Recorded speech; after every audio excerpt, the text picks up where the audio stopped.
Әлемде біз ойламаған тіпті ақылға сыймайтын тыйымдар бар. Сіз қарапайым күнделікті әрекет жасап жүргенде, басқа елде ол үшін түрмеге түсіп, не болмаса мыңдаған доллар айыппұл төлеп кетуіңіз мүмкін екенін білдіңіз бе? Мысалы, Сингапурда сағыз шайнасаңыз қылмыс, ал Францияда доңызға Наполеон деп ат қойсаңыз заң бұзасыз. Қане, бірге көрейік. Әлемдегі ең қызықты 10 тыйым. Ең соңғы орында 10-шы орын Сингапур. Сағыз шайнауға тыйым. Сағыз біз үшін жай ғана тәтті, кейде көңіл көтеру үшін, кейде стрессті басу үшін шайнаймыз. Бірақ Сингапурда бұл қатаң тыйым салынған әрекет. Неге десеңіз, ел үкіметі қаланы мінсіз таза ұстағысы келді. Сағыздар көшеде жабысып, лифт есіктерін, орындықтарды бүлдірген. Сондықтан 1992 жылдан бастап сағызды сату, әкелу, тіпті шайнауға дейін заңсыз болып саналады. Айыппұл көлемі 1000 ақш долларына дейін. Енді ойлап көріңізші, бір тал сағыз үшін осыншама ақша төлеу әділетті болып саналады ма? 9-шы орын Италия. Құмнан қамал салуға болмайды. Бала кезімізде бәріміз теңіз жағасында құмнан қамал тұрғыздық қой. Бірақ Италияда кейбір жағажайларда бұл заңға қайшы. Себебі құм қамалдары адамдардың еркін жүруіне кедергі жасайды екен. Тіпті кейбір қала әкімшіліктері қамал тұрғызған туристерге 250 евроға дейінгі айыппұл салған. Сіз үшін ойын, бірақ олар үшін тәртіп бұзушылық. 8-ші орында Солтүстік Корея. Көк джинсыға тыйым. Жастардың ең сүйікті киімі джинсы, бірақ Солтүстік Корея көк түсті джинсыды киюге болмайды. Неге дейсіз бе? Бұл американдық мәдениеттің символы саналады. Сол себепті билік қара, қоңыр немесе қара көк реңді джинсыларға ғана рұқсат берген. Көк джинсы біз үшін сән, олар үшін саяси қателік. 7-ші орын Грекия. Видеогейм ойнауға болмайды. Сіз компьютерлік ойын ойнағанды жақсы көресіз бе? Ал Грекияда сізді бұл үшін қамауға алуы мүмкін. 2000 жылы қабылданған заң құмар ойындарды тоқтатуға бағытталған еді. Бірақ ол барлық ойын түріне әсер етті. Интернет-клубтар жабылды. Тіпті қарапайым PlayStation ойнағандар айыппұл төлеген. Бұл заңға әлем күліп қарады, бірақ Грекия бірнеше жыл бойы оны қатаң ұстанды. Қазір жұмсарғанымен қағаз жүзінде әлі бар. 6-шы орын Дания. Балаға қалаған атты қоюға болмайды. Әр ата-ана баласына ерекше қайталанбас есім қойғысы келеді. Бірақ Данияда олай істей алмайсыз.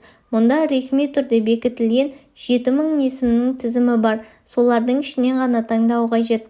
Егер ерекше есім қойғыңыз келсе, арнайы өтініш жазып, комиссиядан рұқсат алуыңыз керек. Көрдіңіз бе, мұнда баланың аты мемлекет бақылауында. Ал енді 5-ке де келіп жеттік. 5-ші орын Біріккен Араб Әмірліктері. Қоғамдық жерде сүйісуге болмайды. Европада, Америкада көшеде құшақтасып сүйісіп жүрген жұптарды көру қалыпты жағдай. Ал Біріккен Араб Әмірлігінде бұл заң бұзушылық. Қоғамдық жерде сүйісу үшін айыппұл ғана емес, тіпті қамауға алынуыңыз мүмкін. Кейбір туристер бұл тыйымды білмей түрмеге түскен жағдайлар да бар. Сондықтан Дубайға барсаңыз, эмоцияңызды жария түрде көрсетпеуге кеңес беремін. 4-ші орын Жапония. Түнгі сағат 12-ден кейін билеуге болмайды. Жапония сияқты дамыған елде мұндай заң болды деп сену қиын. Бірақ 1948 жылдан бастап арнайы заң қабылданып, түнгі клубтарды сағат 12-ден кейін билеуге тыйым салынды. Себебі билік жастардың моральдық тұрғыда бұзылмауын қалаған. Бұл заң тек 2015 жылы ғана алынып тасталды. Демек, Жапония жастары ондаған жылдар бойы жарты түннен кейін билей алмай келген.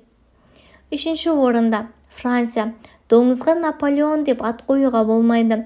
Франция тарихында Наполеон Бонапарттың орны ерекше. Сондықтан елде оның атын жануарға, әсіресе доңызға қою қорлау болып есептелінеді. Бұл заң әлі күнге дейін сақталған. Яғни, егер фермада доңыз асырасаңыз, оған Наполеон деп ат қойсаңыз, заң алдында жауап бересіз. 2-ші орын Қытай. Реинкарнацияға тыйым салынған.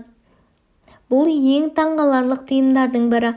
2007 жылы Қытай билігі ресми түрде монархтарға реинкарнация жасауға тыйым салды. Яғни монархтар келесі өмірге өту үшін мемлекеттен рұқсат алуы керек.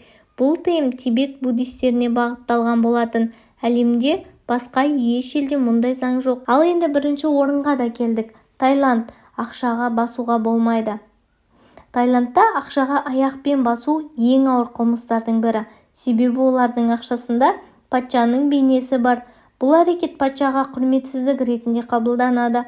Тіпті кездейсоқ түсіп кеткен купюраны аяғыңызбен басып тоқтатсаңыз да үлкен қиындыққа тап болуыңыз мүмкін. Сондықтан Таиландта ақшаға ерекше құрметпен қарау керек. Көрдіңіз бе, әр елдің өз ережесі, өз мәдениеті бар.